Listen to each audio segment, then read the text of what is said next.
semuanya, perkenalkan nama saya Kasih Aprilia Tulu. Di sini saya akan menjelaskan tentang kegiatan statistik. Pertama, definisi data. Data adalah sejumlah informasi yang dapat memberikan gambaran tentang suatu keadaan, baik berupa angka-angka maupun yang berbentuk kategori seperti tinggi, rendah, dan sebagainya. Menurut Bettelheim tahun 1980. Kemudian jenis data. Yang pertama, data diskrit, yaitu data yang diperoleh dari hasil menghitung. Contoh, jumlah pasien gizi buruk di Puskesmas X sebanyak 28 orang. Kemudian data kontinu, yaitu data yang diperoleh dari suatu organisasi atau perseorangan. Data berbentuk angka atau bilangan yang diperoleh berdasarkan hasil pengukuran. Contoh, berat badan bayi usia 1 tahun di Posyandu Mawar adalah 8,5 kg. Kemudian sifat data. Data harus memiliki sifat sebagai berikut, yaitu valid, reliable, dan objektif. Menurut sifatnya, sifat data dibagi menjadi yang pertama data kualitatif. Data kualitatif adalah data yang tidak berbentuk angka. Data kualitatif diperoleh melalui berbagai macam teknik pengumpulan data, misalnya wawancara, analisis dokumen, diskusi terfokus, atau observasi yang telah dituangkan dalam catatan lapangan atau transkrip. Contoh, sebagian besar pasien di ruangan rawat inap RSX memiliki nafsu makan yang menurun. Kemudian data kuantitatif. Data kuantitatif ialah data yang berbentuk bilangan atau angka. Sesuai dengan bentuknya, data kuantitatif dapat diolah atau dianalisis menggunakan teknik perhitungan matematika atau statistika. Contoh, produksi bubur instan untuk balita sebanyak 200 bungkus per hari. Jumlah pasien gizi buruk di RSX mencapai 85 orang. Kemudian sumber data, yang pertama menurut cara memperolehnya. Yang pertama, data primer. Data yang diperoleh atau dikumpulkan oleh peneliti secara langsung dari sumber datanya. Teknik yang dapat digunakan peneliti untuk mengumpulkan data primer antara lain observasi, wawancara, diskusi terfokus, atau focus group discussion, dan penyebaran kuesioner. Contohnya, data tentang konsumsi sayur dan buah yang diperoleh peneliti dengan wawancara langsung kepada siswa SMA di Kecamatan X. Kemudian data sekunder. Data sekunder adalah data yang diperoleh atau dikumpulkan peneliti dari berbagai sumber yang telah ada, atau peneliti sebagai tangan kedua. Data sekunder dapat diperoleh dari berbagai sumber seperti Biro Pusat Statistik atau BPS, buku laporan, jurnal, dan lain-lain. Contohnya yaitu angka prevalensi stunting balita di Indonesia dari tahun 2018 sampai dengan tahun 2023 dapat diperoleh dari Kementerian Kesehatan RI. Kemudian sumber data menurut sumbernya. Yang pertama, data internal. Data internal ialah data yang menggambarkan keadaan dalam suatu organisasi. Contohnya data internal perusahaan yang meliputi data pegawai, data keuangan, data peralatan, data produksi, data pemasaran, dan data hasil penjualan.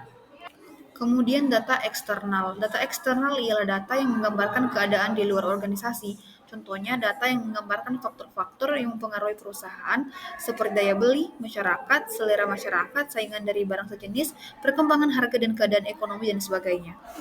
Kemudian sumber data menurut cara penyusunannya. Yang pertama, data nominal. Data nominal ialah data statistik yang memuat angka yang tidak mempunyai arti apa-apa. Angka yang terdapat pada data ini hanya merupakan tanda atau simbol dari objek yang akan dianalisis. Contoh data nominal, data statistik tentang jumlah balita ditilik dari segi status gizi dan jenis kelamin. Kemudian data ordinal. Data ordinal adalah data statistik yang mempunyai daya berjenjang, tetapi perbedaan antara angka yang satu dengan angka yang lainnya tidak konstan atau tidak mempunyai interval tetap. Contoh data ordinal, misalnya, hasil penilaian status gizi pada 3 orang anak dengan metode indeks massa tubuh menurut umur IMT per umur adalah sebagai berikut. Sinta mendapat kategori ranking ke-1 atau dengan status gizi baik. Kemudian data interval. Data interval adalah data yang jarak satu dan lainnya sama dan telah ditetapkan sebelumnya. Atau juga data interval adalah data statistik di mana terdapat jarak yang sama di antara hal-hal yang telah diselidiki atau dipersoalkan. Contohnya, Pengukuran suhu tubuh pasien gizi buruk atau gizi lebih dengan termometer. Misalnya suhu tubuh 36 derajat Celcius sampai 37 derajat Celcius memiliki jarak yang sama dengan 37 derajat Celcius sampai 38 derajat Celcius. Artinya berlaku operasi matematik penambahan dan pengurangan. Seperti 36 derajat Celcius ditambah 2 derajat Celcius sama dengan 38 derajat Celcius. Namun, suhu 0 derajat Celcius tidak berarti manusia tidak memiliki suhu sama sekali, karena angka 0 di sini bersifat relatif. Kemudian selanjutnya yaitu data ratio. Data ratio adalah jenis data yang mempunyai tingkatan tertinggi. Data ini selain mempunyai interval yang sama, juga mempunyai nilai nol atau mutlak. Misalnya hasil pengukuran panjang, tinggi, dan berat. Contohnya, pengukuran asupan energi makanan yang dinyatakan dalam kilokalori. Makanan dengan kandungan energi 200 kilokalori berbeda secara nyata dengan makanan yang energinya 400 kilokalori, sehingga dapat dibuat kategori makanan 200 kilokalori dan 400 kilokalori, atau sifat data nominal. Kandungan energi makanan dapat diurutkan dari yang tertinggi hingga yang terendah. Kurung sifat data ordinal. Selanjutnya itu karakteristik data. Yang pertama, tingkat objektivitas tinggi. Jika kita menganalisis data, maka data yang kita gunakan harus benar-benar objektif. Data harus benar-benar menggambarkan keadaan nilai dari variabel yang kita analisis. Kemudian yang kedua, data harus mewakili atau representatif.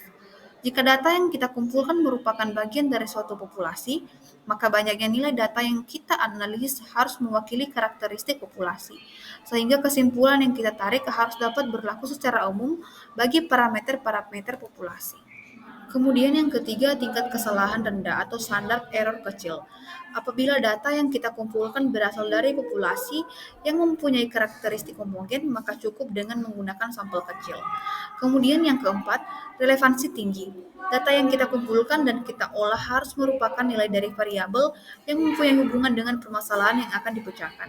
Kemudian yang kelima, tepat waktu. Untuk memecahkan masalah-masalah yang relatif kompleks, maka data yang akan kita gunakan sebagai informasi dalam pengambilan keputusan harus se-up-to-date mungkin. Kemudian masuk pada contoh kasus. Yang pertama, soalnya peneliti ingin mengkaji hubungan asupan zat besi atau Fe dengan kejadian anemia, tetapi hanya mengumpulkan data asupan energi total tanpa mengukur asupan zat besi. Karakteristik data yang tidak terpenuhi adalah A. Relevansi data, B. Representatif data, C. Reliabilitas data, D. Objektivitas data, E. Validitas isi. Jawaban yang benar adalah bagian A, yaitu relevansi data, di mana pembahasannya, data yang dikumpulkan harus relevan dengan tujuan penelitian. Tanpa data asupan Fe, penelitian tidak dapat menjawab rumusan masalah. Kemudian contoh kasus yang kedua yaitu seorang peneliti menggunakan data konsumsi protein penduduk tahun 2017 untuk menyusun laporan gizi tahun 2025. Namun kondisi konsumsi protein penduduk sudah banyak berubah. Karakteristik data yang bermasalah adalah A. Representatif, B. Objektivitas, C. Tepat waktu, D. Reliabilitas, E. Validitas. Jawabannya itu C. Tepat waktu, di mana pembahasannya yaitu data harus mutakhir atau up to date agar relevan dengan kondisi terkini. Menggunakan data lama dapat menyebabkan kesalahan kesimpulan. Sehingga jawaban yang tepat yaitu jawaban C, yaitu tepat waktu. Kemudian contoh kasus yang ketiga yaitu seorang kepala puskesmas ingin mengetahui perkembangan kasus gizi buruk di wilayahnya. Ia menggunakan laporan internal puskesmas dan data dari Dinas Kesehatan Kabupaten. Pertanyaannya, jenis data yang digunakannya adalah A. Internal dan eksternal, B. Primer dan sekunder, C. Kualitatif dan kuantitatif, D. Diskrit dan kontinu, E. Nominal dan rasio. Jawaban yang benar adalah A. Internal dan eksternal. Pembahasannya yaitu data internal berasal dari catatan puskesmas atau dari instansi itu sendiri, sedangkan data eksternal berasal dari instansi luar seperti Dinas Kesehatan. Kesimpulan dari materi ini yaitu kegiatan statistik merupakan proses penting dalam pengumpulan, pengolahan, dan analisis data untuk menghasilkan informasi yang akurat dan dapat dipertanggungjawabkan. Pemahaman tentang jenis, sifat, sumber, skala, dan karakteristik data sangat diperlukan agar data yang digunakan valid, reliable, objektif, representatif, dan tepat waktu. Dengan pengelolaan statistik yang baik, data mentah dapat diolah menjadi informasi bermakna yang berguna sebagai dasar pengambilan keputusan di bidang gizi, kesehatan, maupun kebijakan publik.